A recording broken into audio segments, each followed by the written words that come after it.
Hello friends, welcome back to the my new video guys and my YouTube channel guys. Today friend we are going to talk about guys how can we on screen lock sound in our phone and after on guys how can we use guys. Today I am going to show you guys. So before starting video friend, first of all go and subscribe the channel guys, click the bell icon and like the video friends. So friends, now let's see how can we on guys screen lock sound guys and how can we use it.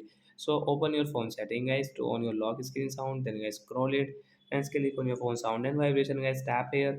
Friends, again scroll it. Friends, you can see system sound guys, tap here. Friends, you can see screen lock and unlock sound guy, we will on from here. After on guy how can we use. So friends, you can see guy when we will lock our phone and guy when we will unlock our phone. So friends, you can see your screen lock sound. First lock sound and unlock sound. So like that guy we can use guy screen lock and unlock sound setting. So that's it guy, thanks for watching the video guys. I hope friends have understood how to on screen lock and unlock sound in our Samsung mobile. So bye bye friends, thanks for watching the video guys.